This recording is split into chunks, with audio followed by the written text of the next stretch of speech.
The fact is, we had 4 dead Americans. Was it because of a protest, or was it because of guys out for a walk one night who decided they'd go kill some Americans? What difference at this point does it make? 1 year ago today, I want you to meet the woman who says today it makes a very big difference. Welcome, everybody. I'm Neil Cavuto, and after 118 congressional hearings, 23 House and Senate reports, 16 months after the attack, an untold number of dollars spent, still no one fired, still no clear answers, still so many questions. And Patricia Smith is just looking for answers. You see, her son Sean was killed in that attack. Patricia, thank you very much for coming. Thank you. All those hearings, Patricia, we haven't gotten any clear answers. What do you think? Well, we've asked all the questions. They're just not doing any of the answers, and they're letting it go by the way it is. They don't care. Do you think that this went very high up, that there was a deliberate lack of clear oversight, and they just botched it, they're just not admitting it? That could be. I don't know the reasons behind it. You guys are probably the ones that should find out.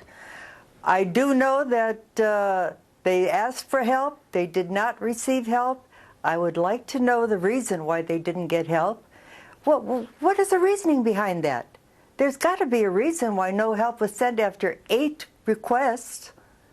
And then the only person that could answer this is Hillary. And she won't talk, and nobody will make her. And then she's going to run for president. Whoopee. What do you think of that? Well, I do not want her to be president. She makes terrible decisions, and until she can come up and explain why she did what she did and apologize for it and have somebody be responsible, claim responsibility for it, I won't be happy. My son is dead. Patricia, what she said a year ago today, what difference does it make? In other words, at this point, rehashing all of this and what happened, the whole details behind this tragedy, what difference does it make? What do you say to that? Well, it makes a big difference, but not to her, obviously. If it was her child, she would find out.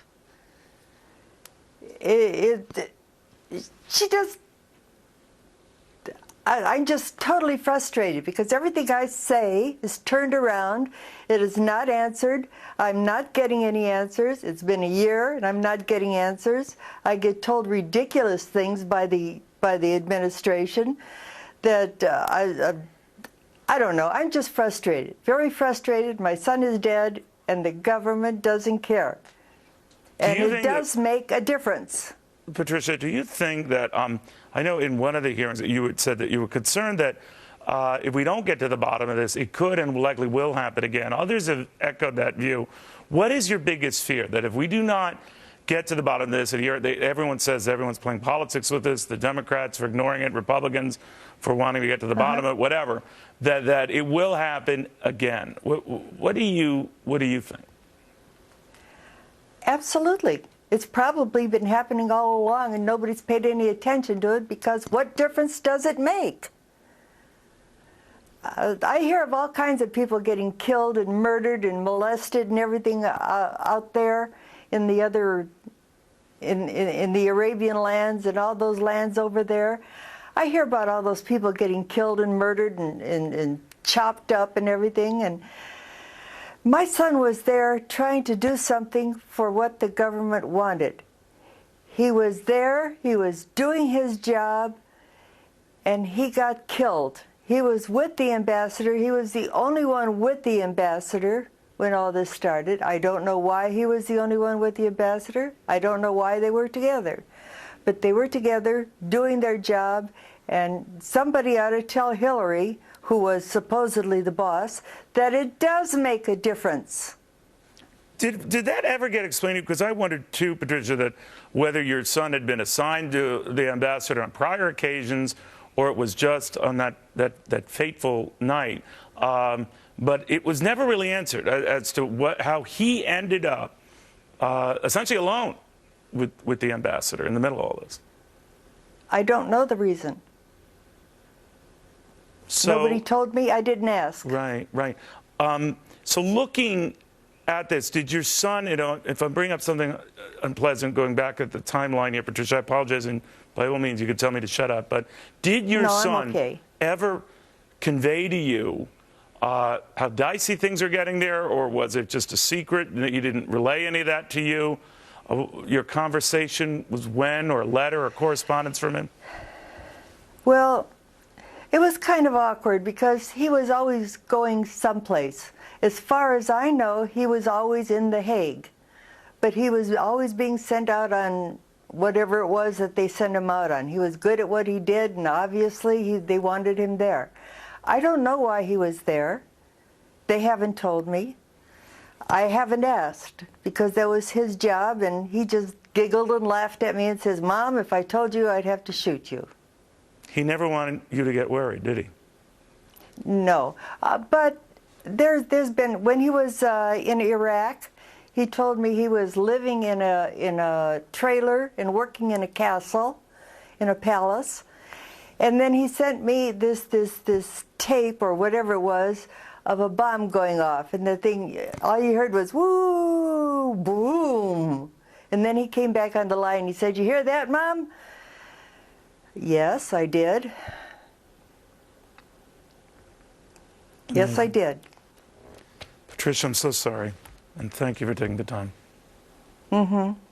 Patricia Smith, her son. I want an answer. Please, get me an answer on that. Why? It's a good question. Why? Just why? Patricia, thank you. This is something I want to step back and ask you a question.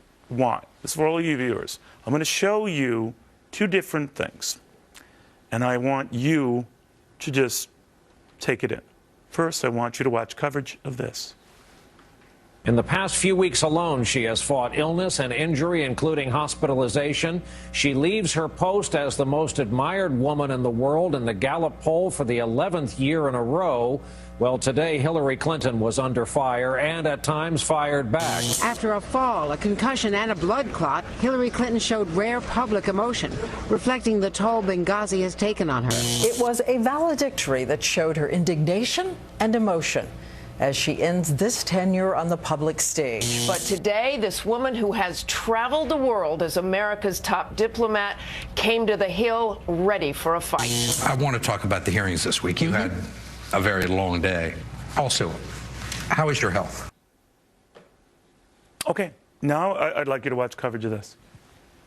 Calls at this hour for the feds to step in, investigate the explosive emails that show Christie's aides closing highway lanes on America's busiest bridge. Story of what some are calling an abuse of power and an act of political retribution. A potential presidential candidate caught up in scandal. Tonight on Nightline, the boss. Damn, man, I'm governor. Could you just shut up for a second? Caught up in a scandal. He says he's humiliated. And I come out here today. Sad. I'm sad. I'm sad. And sorry. I am sorry. It's a far cry from his usual. And I have no interest in answering your question. People dead. People caught in traffic. Two different series of coverage. You notice anything? Well, these two guests do. Tim Graham of the Media Research Center, townhall.com's Katie Pavlich. Katie? Well, Neil, I think that the most telling line in that package that you just ran was when they said, showing the toll that Benghazi has taken on Hillary Clinton. You know, the media has, outside of Fox News and a couple other outlets, have been more concerned about protecting the reputation of Hillary Clinton for 2016 than getting the answers that people like Patricia Smith want. They only want the answers. This is about accountability, and I hope that someone will hold Hillary Clinton accountable for her lack of accountability when it comes to this issue. Tim, I just hope someone holds someone accountable in the media for its disparate coverage. That's another thing I hope for, but what do you say? Well, a year ago, you know, she gave this testimony, and we had waited months for it. And you saw the way they treated it. The package really illustrates it. But after the testimony, then she did interviews like you showed Steve Croft. She did an interview with Nightline with Cynthia McFadden. She did an interview with Andrea Mitchell. And in every case, it was just like this. How are you? How do you feel? There was none of the questions that the victims' families would have to ask about this. And that is, how could this happen? The media here is not supposed to care about who's running in 2016. None of us knows whether Chris Christie or Hillary Clinton are going to run. None of us knows if we're going to be alive in 2016. Why don't you focus on what happened here? And that is, why did they fail to provide security to these embassies? We've asked this question over and over again. That's what all the time's been spent on in Congress. It is not the question that our media seems to care about. All they talk about is, can anybody stop Hillary? That's the latest cover of Time magazine. How about, can anybody stop the media from being this biased? Well, or just being this tilted. And I think, Katie, that begs a question. I'm not dismissing all the investigations into Chris Christie and what he knew or his people knew and when they knew it regarding a traffic jam. The fact of the matter is, though, that if that story is about ultimate accountability, certainly the same should be applied to what happened in Benghazi, whether it stops at Hillary Clinton's desk or goes still higher or in between.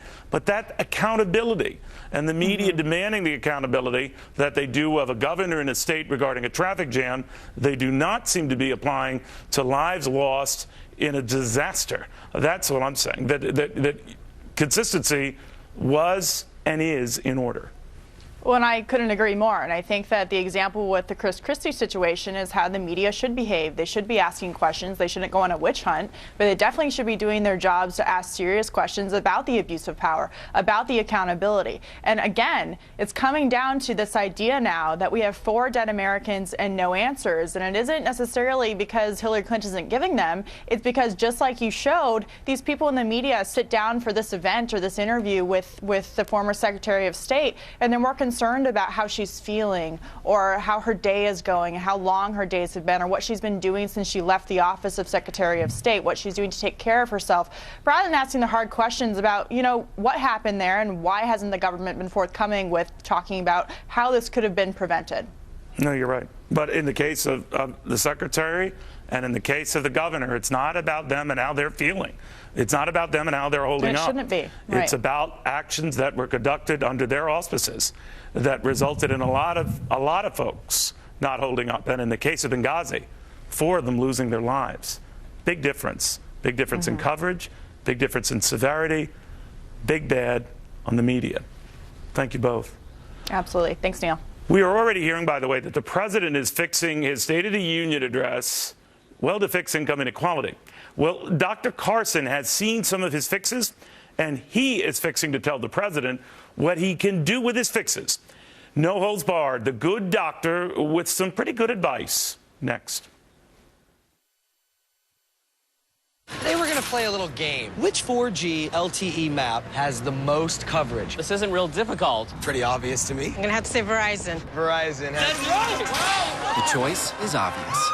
Verizon's superfast 4G LTE network is over 3 times larger than any other 4G LTE network. Now get $100, $200, or even $300 off a new smartphone, depending on the smartphone you trade in, on America's largest, most reliable 4G LTE network. That's powerful. Verizon. Now get a free LG G2 with a 13-megapixel camera. Wow, this hotel is amazing. Oh, no. Who are you? Who are you? Wrong answer. Wait, Daddy, this is Blair. He booked this room with Priceline Express deals and saved a